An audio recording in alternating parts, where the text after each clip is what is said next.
Have you ever sat across from someone so beautiful, so captivating, that your logic seemed to vanish, only to wake up months later, exhausted, doubting yourself, wondering when exactly the admiration turned into emotional quicksand? What if the woman sitting beside you, smiling softly, wasn't looking for love? She was escaping from herself. This isn't a war between men and women. This is a moment of clarity for anyone who's ever felt the slow erosion of their peace by someone who walks into love like it's a battlefield, already wounded, already armed. We're not talking about purity tests or romantic scorecards. No, this runs deeper. We're talking about patterns so subtle they feel like charm, until you realize you're bleeding from places you didn't even know were vulnerable. Marcus Aurelius once said, "The soul becomes dyed with the color of its thoughts." But what happens when the thoughts of the person beside you are stained with bitterness, regret, and unhealed scars from a dozen past entanglements? In this video, we're diving into 10 red flags, signs that the woman you're dating may have lived too many emotional lifetimes, leaving behind a trail of wreckage and unresolved baggage. And if you're not paying attention, you may become just another name in her story, another unfinished chapter she never had the tools to close. Because love shouldn't feel like a rescue mission.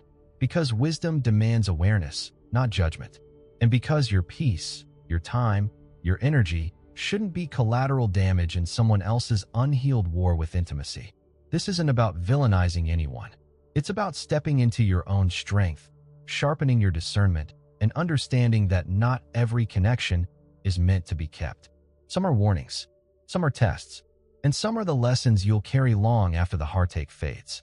So if you've ever questioned why something that looked so right could feel so wrong, if you've ever ignored your instincts in favor of potential, or if you're simply ready to guard your spirit more wisely, then stay. Because today, we're not just uncovering red flags. We're reclaiming clarity. And if that's a journey you value, I invite you to like this video, subscribe to Stoic now, and share your thoughts in the comments below. Your insight might be the reminder someone else needed to hear. Now take a breath. Let's begin. Number 1. Overly experienced in relationship talk. She knows the language of love like a scholar knows ancient tongues. She speaks of patterns, narcissists, ghosting, love bombing, terms so polished they don't sound lived, they sound rehearsed. Sit across from her long enough, and you might feel like you're being studied, not loved, diagnosed, not understood. You may start to feel that she's seen your type before and already decided how the story will end. At first, you think, wow, she's emotionally intelligent. She's been through things, surely. She's reflective. She's learned. But then, something quiet stirs in you. She isn't sharing stories. She's laying out case files. Every man before you is a villain in her autobiography, and somehow, she's the noble survivor in every chapter. But here's the question that wisdom demands we ask. If she's always the hero and they were always the villains, where's the growth? Where's the humility? Where's the reflection that says, I, too, had work to do? The Stoics taught that we should look inward before casting judgment outward. Seneca warned, "He who blames others has a long journey ahead. He who blames himself is halfway there. He who blames no one has arrived." And that, right there, is the distinction. A woman who has truly grown doesn't weaponize her pain. She doesn't wield her emotional resume like a sword. She learns, softens, steadies. She may still hurt, but she no longer harms. Yet when she constantly recounts what all men have done to her, what she's really saying is, I haven't healed. I'm just more articulate now. You bring up something simple, maybe how you prefer space in the mornings, and she counters with a detailed monologue about emotional unavailability. You delay texting back, and she raises an eyebrow, saying, oh, so now we're breadcrumbing? And just like that, you're not a man, you're a trigger. A symbol of every ghost in her relationship cemetery. Real love doesn't come from the hyperanalysis of red flags. It comes from presence, patience, and yes, from pain that has been processed, not repackaged. One of the men I once knew, let's call him Jordan, dated a woman like this. She was brilliant, charming, emotionally aware. She knew every attachment style, every toxic pattern. But as their relationship unfolded, it became clear she wasn't healed, she was armored. Her emotional vocabulary masked a deeper truth. She had grown familiar with relationships as battlegrounds, and so she couldn't trust peace when it arrived. Every kind act became suspect. Every calm moment, a prelude to abandonment. Jordan wasn't dating a woman. He was dating her accumulated trauma. That's the tragedy of too many emotional entanglements left unresolved. They build calluses where compassion should live. And worse, they make you believe that love must always be complex, always intense, always walking on the edge of unraveling. But the Stoics remind us, peace is not boring, it is beautiful. It is not a lack of passion, it is passion without poison. So, if you meet a woman who talks like she's been through war after war, who treats your presence as a test, who overdefines, overanalyzes, and overcompensates for the healing she hasn't yet done, pause. Ask yourself not, can I fix this? But, is this mine to fix? Because sometimes, what looks like wisdom is just a fortress built from fear. And unless she's willing to open the gates, to soften, to learn, to unlearn, you're not walking into a relationship. You're walking into a reconstruction zone where you're expected to do the building without a blueprint. And that, my friend, is how clarity begins, not in blame, but in boundaries. Number 2, jaded or cynical view on love. It starts with a chuckle, maybe a sharp-witted comment over dinner. You mention how your friend just got engaged, and she scoffs. Yeah, give it 2 years before the cheating starts. You laugh awkwardly, not sure if it's sarcasm or sorrow. She smiles, but something behind her eyes doesn't. This is not humor. This is heartbreak wearing a clever disguise. A woman who has grown cynical about love doesn't always seem broken. Often, she seems composed, intelligent, even entertaining. But underneath the punchlines is a mind that has replaced belief with bitterness. It's not that she can't love, it's that she no longer trusts love to stay. And so she preempts disappointment by treating intimacy like a game she's already lost. And here's the danger. If you don't recognize this early, you'll mistake it for strength. You'll see her aloofness as confidence, her indifference as independence, her skepticism as insight. But as Seneca wrote, a man who suffers before it is necessary suffers more than is necessary. The same goes for women who carry old wounds like armor. They suffer before love even begins. You might think, maybe I can prove her wrong. Maybe if I just love her well enough, deeply enough, she'll believe again. But that's the trap, because she's not guarding herself from you. She's guarding herself from the idea that love could ever be safe again. And no matter how gentle you are, how consistent, how present, she'll suspect a hidden motive. She'll prepare for the fall while you're still trying to build the foundation. A man I once spoke with, let's call him Andre, was in this very place. He adored a woman who had clearly been through emotional devastation. Her ex had cheated. Another had ghosted her after 2 years. Childhood was a minefield of conditional affection. She didn't hide it. In fact, she told him straight, I don't believe in happy endings. But Andre did. So he stayed. He tried. He poured love into a heart that had already built its escape route. And over time, he became the enemy, too. Not because he hurt her, but because she couldn't allow herself to believe he wouldn't. When a woman is jaded, she'll say things like, men always leave. Not some, not mine, but always. She might warn you not to get too close. Or laugh at romantic gestures like they're relics of a naive past. These aren't signs of realism. They are signs of unresolved grief disguised as cool detachment. Marcus Aurelius reminded himself daily, reject your sense of injury, and the injury itself disappears. But a jaded heart clings to injury. It nurtures it, protects it, and eventually uses it to forecast doom over every new connection. So what do? You listen, not to fix, but to understand. And then you decide, not with pity, but with wisdom. Because while compassion is noble, your peace is sacred. And you cannot build a relationship with someone who only sees love as loss waiting to happen. You cannot walk forward hand in hand if she's always looking over her shoulder, waiting for betrayal to return. Real love is not just the presence of affection, it's the absence of fear. And if she's still at war with the ghosts of her past, you'll end up dodging shadows that were never yours to fight. You deserve someone who doesn't flinch when love walks in. Someone who doesn't laugh at tenderness like it's a trick. Someone who knows that while love can hurt, it can also heal. And if she can't see that yet, then maybe, just maybe, you were never supposed to be her proving ground. Number 3, Excessive comparisons to exes. You're out together. Maybe it's your third date, maybe your 10th. You reach across the table to compliment her dress, and without missing a beat, she replies, "Thanks. My ex used to love when I wore this color." She laughs. You smile, but something inside you pauses. You weren't just talking to her. You were talking to a ghost. When a woman brings her exes into every corner of the conversation, it's not always out of longing. Sometimes it's about power. Sometimes it's a reflex she hasn't even noticed.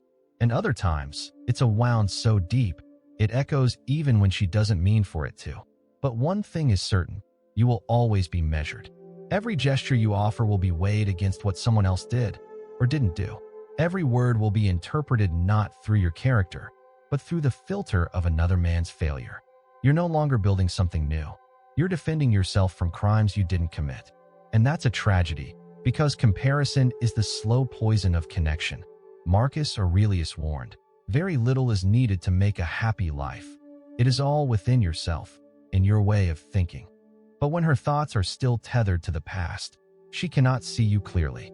She may be sitting across from you, but her heart is still locked in a room you don't have the key to. At first, it feels subtle. She jokes, "You're not like my ex. He'd never plan a date this thoughtful." And you feel flattered. Until it happens again. You actually listen, "He never did." And again, "He was always busy when I needed him." And slowly, you begin to notice. Every compliment is a comparison. Every appreciation, a contrast. It's not gratitude. It's a coping mechanism. I once knew a man named Eli, gentle and thoughtful. He started dating a woman who had just left a chaotic relationship. She told him he was a breath of fresh air. He believed her. But within a few weeks, he began to feel like an emotional stand-in. Every date turned into therapy. Every argument resurrected an ex. He wasn't loving a woman. He was trying to outlove her past. That's the weight of excessive comparisons. You become a benchmark, not a beloved. The Stoics taught us to live in the present, not as a rejection of the past, but as a reverence for what is. Epictetus said, "Freedom is the only worthy goal in life. It is won by disregarding things that lie beyond our control." And yet, here she is, dragging you into battles long over, asking you to prove what someone else destroyed. But you are not his apology. You are not her redemption story. You are not here to erase her past. You are here, if anything, to be met in the now, with clarity, not comparison. If she cannot stop speaking of him, ask yourself this: is she remembering, or is she reliving? Because if she's still haunted, then you're not dating a person, you're inheriting a ghost. And no matter how well you treat her, how deeply you listen, how beautifully you show up, you will always be measured against someone who's no longer here, and perhaps never truly was. You deserve more than that. You deserve to be loved not because you're better than someone else, but because you are you. Fully, freely, without the weight of someone else's sins draped across your shoulders. So if the past keeps pulling up a chair to your present, have the courage to walk away from the table. Number 4. Lack of emotional stability. Some days, she's radiant, full of laughter, tenderness, a warmth so genuine it feels like home. Other days, she's a whirlwind of silence, coldness, and sharpness you never saw coming. The same eyes that once gazed at you with softness now flicker with suspicion. And you're left asking yourself, what changed? But nothing changed. That's the point. What you're experiencing isn't situational, it's cyclical. You're not navigating life with someone emotionally anchored. You're bracing for the next wave. And eventually, you stop showing up as yourself. You start editing your truth to avoid her moods. You study her expressions like weather patterns. You become more reactive, less grounded, all in the name of staying close to someone who doesn't know how to stay still. The Stoics believed in cultivating internal calm regardless of the storm outside. But what happens when the storm isn't outside? It's sitting beside you. Marcus Aurelius wrote, "The nearer a man comes to a calm mind, the closer he is to strength." But emotional instability robs both people of that nearness. It builds a home on shifting sand, passion one day, distance the next. You're always walking on emotional eggshells, trying to be the anchor for someone who hasn't yet anchored themselves. When a woman lacks emotional stability, love becomes a game of survival. 1 minute, you're her everything. The next, you're too much, too distant, too something. You apologize for things you didn't do. You lower your voice, your needs, your essence, just to keep the peace. And peace, in that relationship, is not a default. It's a reward you earn for playing it safe. I remember a story from a listener named Matteo. He fell for a woman who was electric, intelligent, passionate, expressive. But soon, her joy would evaporate over the smallest things: a delayed text, a misunderstood tone, a canceled dinner plan. She'd spiral, cry, withdraw, accuse, then apologize, then start again. It wasn't drama. It was a pattern. Matteo tried everything: communication, patience, therapy talks. But nothing stuck. Because emotional instability isn't fixed by someone loving you harder. It's only healed when the person takes responsibility for the storm inside them. And often, they don't. Instead, they cling to others as lifeboats. Not because they're evil, but because they've learned to feel safe only when someone else is emotionally absorbing their chaos. You, then, become her stability, her self-worth, her peace. And it is a beautiful burden until it breaks you. The Stoics were not emotionless. They were emotionally sovereign. Seneca wrote, "No man is more unhappy than he who never faces adversity, for he is not permitted to prove himself." But instability isn't adversity. It's the refusal to face it. And when someone refuses to own their inner world, you become collateral damage in a war they refuse to fight within. So if you find yourself confused more often than you feel connected, if you're more anxious than anchored, if her affection feels like a pendulum swinging between euphoria and distance, step back. Ask yourself, is this love or is it emotional addiction? Because love shouldn't feel like a rescue mission.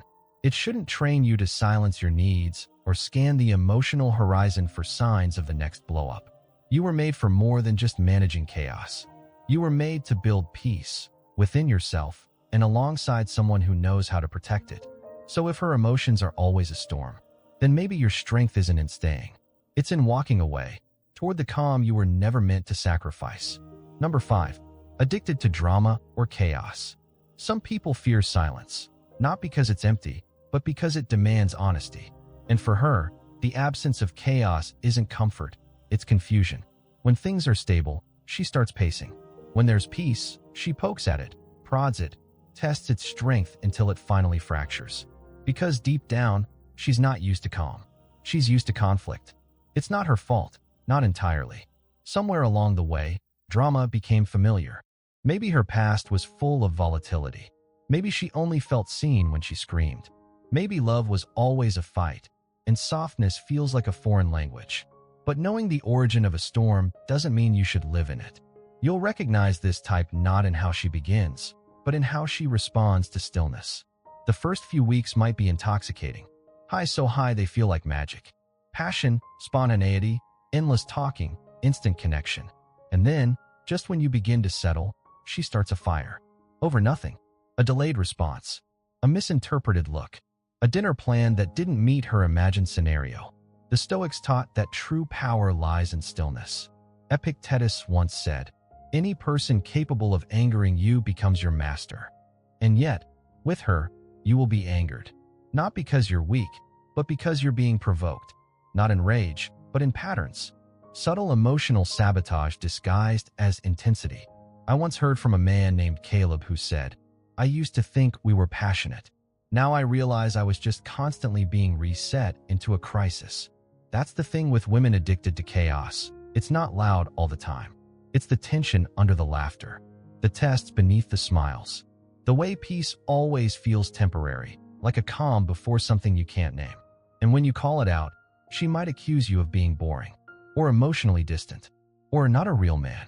She'll romanticize the fire, confuse dysfunction with depth, and call the drama passion. But real passion doesn't hurt you. It ignites you. It awakens you. It doesn't exhaust you just to keep itself alive. Seneca warned us, "We are more often frightened than hurt, and we suffer more in imagination than in reality." But with her, imagination becomes the main character. She imagines slights, reads between texts that don't need decoding, creates narratives where none exist. You're always in defense mode, explaining, apologizing, trying to hold on to peace that keeps slipping through your hands. And over time, you begin to change. You raise your voice more. You brace yourself after every good day. You become reactive, unsure, quietly anxious, and you don't know why. Because it's not always what she says, it's the climate she creates. A climate where love only lives when tension feeds it. That is not connection. That is addiction. And no amount of reason, reassurance, or romance can replace the need she has for emotional intensity. Unless she chooses to heal, to unlearn the adrenaline loops of her past, to value peace over performance, you will always be chasing calm that was never meant to stay. So ask yourself, is this real love or just high-stakes emotional theater? Because you were not born to be someone's stabilizer. You are not her rescue mission. You deserve love that breathes, not love that burns just to prove it's real. And if she doesn't know who she is without the chaos, then she won't know who you are without it either. Choose peace, even if it means walking alone. Because peace is not the absence of conflict, it's the presence of clarity. Number 6. No long-term female friendships. She has followers. She has fans. She might even have an audience every time she posts a story. But ask her about her longtime friends, women who've walked with her through storms and still stayed, and she grows quiet. Or she deflects, or she tells you, other women just don't get me. That's your cue to listen deeper. Because a woman with no enduring female friendships isn't just unlucky. Often, she's unaccountable. When someone burns every bridge with the people who understand their emotions best, their own gender, it's rarely coincidence. Female friendships, when nurtured, are some of the most resilient bonds in life. They're built on emotional transparency, mutual support, and vulnerability. And if she's consistently the victim in every story, betrayed by this friend, backstabbed by that one, there's a pattern waiting to be uncovered. The Stoics would advise us to observe character through constancy. As Marcus Aurelius reflected, the best revenge is not to be like your enemy. And yet, if every woman in her life has turned into an enemy, what does that say about the company she keeps? Or more honestly, the energy she brings? A man once told me about a woman he dated who was magnetic in every way. Smart, sexy, ambitious. But she carried a trail of former besties who were now blocked, unfollowed, or toxic. At first, he admired her independence. But over time, he noticed something darker. She couldn't take criticism. She thrived in attention, but shrank in accountability. And every new female connection seemed to die the moment that friend stopped feeding her ego. This isn't about judging a person by their past. It's about observing how they handle relational friction. Do they grow from it, or ghost it? Do they repair, or replace? Because women don't just leave someone who's kind, grounded, and authentic. Not all of them. Not every time. And if they do, it's often because that person never learned how to give, only how to extract. Seneca reminds us, associate with those who will make a better man of you. But if she cannot maintain meaningful friendships with women, the ones who would hold her accountable, challenge her, mirror her growth, what will she do in a romantic relationship that requires even more honesty? Male attention is different. It's often more forgiving, especially when wrapped in attraction. But female friendships are forged in shared truth. And if she can't stand the heat of reflection among her sisters, she will likely project those unhealed wounds onto you. You'll begin to notice it in subtle ways. She isolates you. She complains that you're the only one who understands her. It sounds romantic, but it's not intimacy, it's entrapment. Because the moment you disagree, challenge, or fail to echo her story, you too will become the villain she's already rehearsed. It's a lonely kind of love, being with someone who doesn't know how to keep people, only how to attract them. So ask yourself, not out of judgment, but out of wisdom, if the people who knew her without romance all chose to walk away, why? And more importantly, what happens when the sparkle fades and you begin to reflect her truth too? You deserve a partner who can love, listen, and grow, not just in romance, but in all relationships. Someone who sees connection as a responsibility, not a resource. Because the woman who can hold on to her friends, especially the ones who challenge her, is the woman who will fight to hold on to you. And that is not only rare, it is sacred. Number 7. High social media validation cravings. She's scrolling. Always scrolling. A flash here, a pout there. A caption that feels vulnerable, healing she calls it. But it lands more like a performance. And if you step into her digital world, you'll notice the rhythm. Post, wait, refresh. Because behind every filtered image is a question she doesn't ask out loud. Do you still see me? At first, it looks harmless. After all, we all use social media. But with her, it's more than expression. It's dependency. Her self-worth rises and falls with hearts and comments. And what's more, she doesn't just post for connection. She posts for confirmation that she's still desirable, still relevant, still adored by the crowd. Seneca cautioned us long ago. He who looks outside dreams. He who looks inside awakens. But she's rarely still long enough to look within. She's trapped in a loop of external affirmation. And that's not vanity. It's emotional hunger disguised as empowerment. It begins subtly. She posts a selfie with a caption about knowing her worth, and you admire the confidence. Until she tells you, "My ex never complimented me like that." Or worse, she compares your attention to the comments under her photos. You start to realize she doesn't just appreciate your affection. She compares it to strangers. A man I once coached shared how his girlfriend would light up from compliments on her photos, but barely react when he said the same words in person.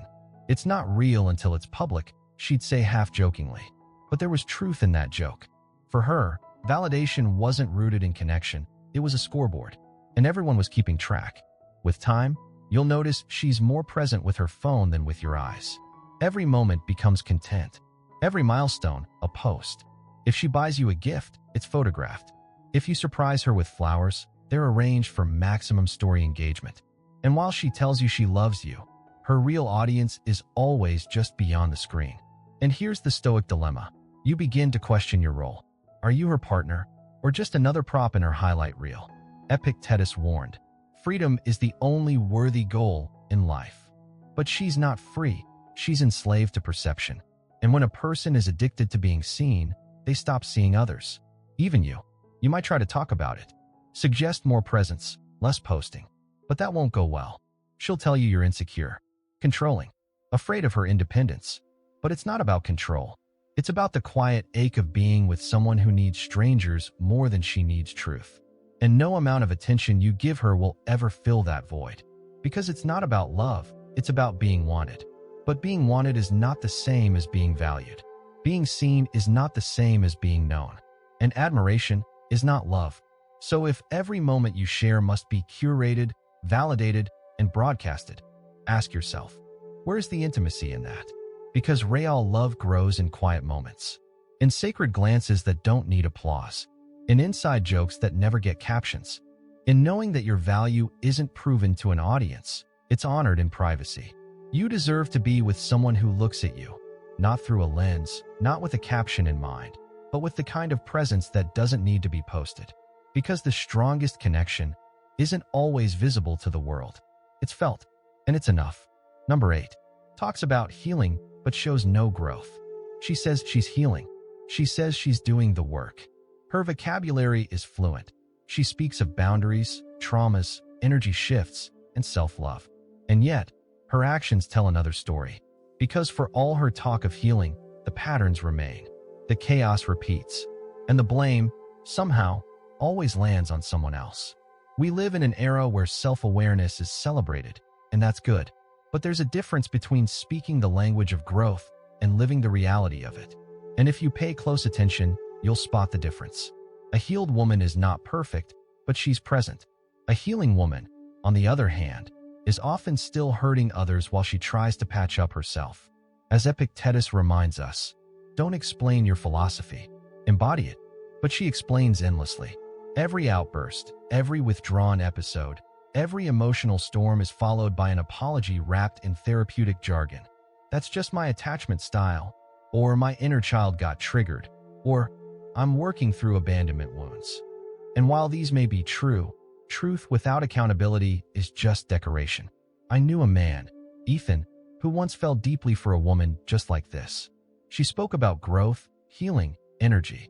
She journaled, meditated, even hosted healing circles. But in their relationship, she was distant, reactive, and often manipulative. When confronted, she'd say, "I'm still healing." That phrase became the shield that deflected all accountability. But healing isn't a hall pass for harm. It's a responsibility to grow, especially when your actions begin to touch another person's heart. When someone is truly on a healing journey, you feel it. Their presence is lighter, their words more measured. their ability to admit wrong more frequent. They don't weaponize their past, they soften because of it. But when healing is just a performance, it becomes a mask. And eventually, masks slip. Seneca said, "It is not that we have a short time to live, but that we waste a lot of it." And nothing wastes your emotional energy faster than loving someone who's more in love with the idea of healing than the practice of it.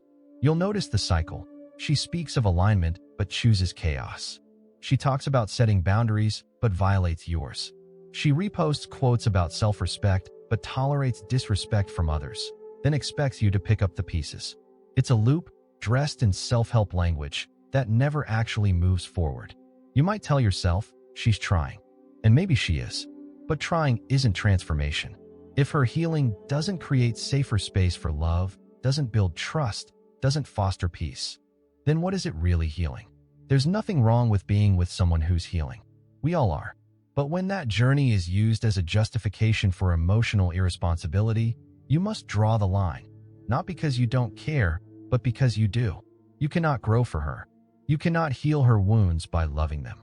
And you cannot wait forever for someone to catch up to the peace you're ready to build.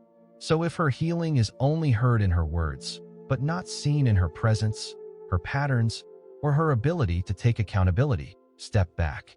Because healing isn't loud. It's not poetic. It doesn't need to announce itself in every sentence. True healing is quiet, humble, and gradual. It shows up in consistency. It shows up in self-regulation. And most of all, it shows up in the way she holds others. Not just when she feels loved, but especially when she feels triggered. And if she hasn't reached that point yet, that's okay. But that's not yours to carry. Number 9. Quick to form deep attachments. You've known her for a week, maybe 2. She's already imagining futures, weaving dreams, drawing you into a narrative you haven't even had time to understand. She says things like, "I've never felt this way before," or "I think you're my soulmate." It feels flattering, disarming, even intoxicating. But beneath the sweetness, a deeper truth hides. She's not falling for you. She's escaping from herself. This isn't love. It's acceleration. Attachment disguised as destiny. Stoicism teaches us that time tests all things. Marcus Aurelius wrote, "Time is a sort of river of passing events, and strong is its current." And yet, she builds a home in you before she's even dipped a toe in your truth. That's not intimacy. That's urgency born from emotional hunger. You'll notice how fast it moves. Intimacy before trust, confessions before connection, declarations before understanding. She isn't learning you. She's projecting a need onto you. And the speed isn't a sign of fate. It's often a sign of fracture, of wounds left untended that now seek to merge, to bond, to latch. There's a name for this: trauma bonding. It happens when a person, usually shaped by instability or abandonment, learns to form deep, fast attachments as a way to avoid being alone. Their nervous system has been trained to equate intensity with safety. The bigger the spark, the more secure they feel, until the fire burns through everything. A man I once spoke with, let's call him David, fell into this trap. His girlfriend told him, "I love you," after 2 weeks. She introduced him to family by week 3. By week 4, she was hinting at moving in. He felt swept up in it, until the pressure turned into panic. Because when someone expects a forever before they've earned your present, you're no longer building love, you're managing expectation. And when expectation replaces exploration, the relationship suffocates before it can breathe. Seneca reminded us, "No man was ever wise by chance." And no love grows well in haste. Depth needs time. Connection needs challenge. Trust needs the slow reveal of one's truth, not the instant illusion of it. Women who form deep attachments too quickly often confuse emotional urgency with emotional depth. But love doesn't need to be fast to be real. In fact, the faster it begins, the more likely it's compensating for something missing. It's not about you. It's about the absence she's been trying to fill. And if you stay, you may start to feel more like a lifeline than a lover. You'll be praised one day and punished the next for not matching her pace, her fantasy, her intensity. Your hesitation won't be seen as thoughtfulness. It will be interpreted as distance, indifference, rejection. But pause is not rejection. Caution is not coldness. And discernment is not disinterest. You are allowed to move slowly. You are allowed to ask for time. You are allowed to protect the pace of your heart. Because healthy love doesn't rush. It ripens. It unfolds. It invites, not insists. So if she clings too tightly too soon, whispering dreams you haven't even agreed to, ask yourself, is this love, or is it a longing that has nothing to do with you? You are not here to complete someone who hasn't yet met themselves. You are not a balm for someone else's abandonment wound. You are not a placeholder for peace she hasn't yet found within. You are a whole man, and you deserve a love that grows, not one that grabs. Number 10. Hypersexualization and identity tied to appeal.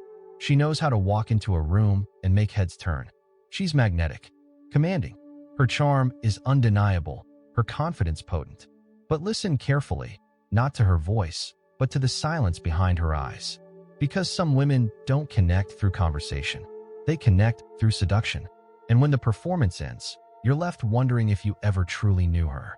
When a woman's sense of worth is deeply tethered to her physical appeal, what you're seeing is not confidence.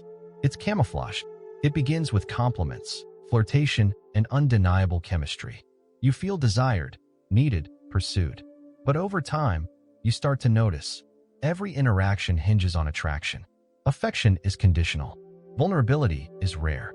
And when the lights are off and the body's rest, there's an emptiness she doesn't talk about, but you feel it. Marcus Aurelius said, "You have power over your mind, not outside events. Realize this, and you will find strength." But for her, the power isn't in the mind, it's in the mirror. And the more you look, the more you realize she's not using sexuality to bond. She's using it to control. It's not intimacy, it's currency. When a woman is hypersexualized by her past, by the culture, or by her own coping mechanisms, she often learns to leverage desire as a substitute for connection. Seduction becomes a script. Affection becomes strategy. And validation becomes a daily drug she can't seem to go without. A man I once coached, Jordan, told me how his girlfriend would only show love when she was dressed up or in control. The moment things turned real, emotionally raw, uncertain, quiet, she withdrew. She didn't know how to give love unless it was wrapped in allure. And slowly, Jordan began to feel like he was dating a projection, not a person. This is the wound of being seen but never known. Seneca taught, "Most powerful is he who has himself in his own power." But when a woman places her entire identity in being wanted, she gives that power away to every gaze, every like, every passing flirtation. She lives for the reflection, not the reality. And here's the cost. No matter how much you adore her, it will never be enough. Because the validation she seeks is not yours to give. It's a bottomless cup, and every drop you offer disappears the moment the high fades. She'll need more. From you, from others, from the world. You'll start to feel like a shadow in her spotlight. Present, but not seen. Close, but not felt. This is not about condemning confidence or attraction. Stoicism never called us to shame the body, but to remember that it is not the soul. True power is found not in being desired, but in being disciplined, in loving without needing to seduce, in being whole without needing to be watched. So ask yourself, does she see you as a man or as a mirror? Because the woman who truly knows her worth won't need to prove it with every curve, every post, every look. She'll show it in the way she listens, the way she holds space, the way she stays, not just when she's admired, but when she's simply known. And that is the difference between chemistry and connection, between being wanted and being loved. 10 signs, 10 red flags, and perhaps, if we're being honest, 10 mirrors. Because this wasn't just a list about women. It was about you, about the kind of man you are becoming, about the peace you protect, about the inner strength it takes to walk away, not from a person, but from the illusion that chaos is love. Marcus Aurelius wrote, "The happiness of your life depends upon the quality of your thoughts." And I'll add, also on the quality of the company you allow near your soul. The woman who has had too many relationships, too many unhealed bonds, too many untethered attachments, is not evil. She is not broken beyond repair, but she may not be ready for the depth you offer. And if you trade your stability for her storm, your clarity for her confusion, your future for her past, you'll lose yourself trying to fix what isn't yours to carry. The Stoics never taught us to run from people. They taught us to stand still long enough to see them clearly. And here's what clarity reveals. Discernment is not cruelty. It is protection. It is love in its highest form, because it honors both yourself and the other person by refusing to lie, refusing to pretend, refusing to stay where truth has already left the room. So if these signs struck a nerve, if they reminded you of someone or of yourself, that's not a reason to despair. It's an invitation to grow, to choose again, to align your life not with excitement, but with peace. Because love should not confuse you. It should not exhaust you. It should not be an endless negotiation between your needs and someone's wounds. Real love is gentle, steady, clear-eyed, and yes, imperfect, but it doesn't demand that you abandon your inner compass just to keep the other person from spiraling. So the next time someone walks into your life with intensity but no inner harmony, listen, not to their words, to your own silence. What does it say? Does your body feel safe? Does your heart feel respected? Does your mind feel calm? If not, walk away. You don't owe anyone your peace. Not because you're better than them, but because you've worked too hard to betray yourself again. And if you're still in that kind of relationship, still hoping they'll change, still tolerating more than you should, I want you to hear this. You're allowed to choose peace. You're allowed to want quiet love. Love that breathes. Love that sees you. Love that doesn't hurt. The philosopher Epictetus taught, first say to yourself what you would be, and then do what you have to do. So I ask you now, who are you becoming? And what kind of love does that man allow near him? If this video stirred something in you, if it made you reflect, think deeper, feel seen, then share your story in the comments. Speak your truth. Your voice might be the very thing another man needs to hear tonight. And if this journey through truth and clarity spoke to your spirit, consider subscribing to Stoic now. This isn't just a channel. It's a refuge for thinkers, seekers, and men who dare to live with wisdom in a world drowning in noise. Like the video if it helped you reclaim something inside. Comment below what sign resonated most with you. And subscribe for more reminders of your worth, your strength, and the kind of quiet power that doesn't need to perform. You were not made to chase. You were made to choose. Choose peace. Choose clarity. Choose you.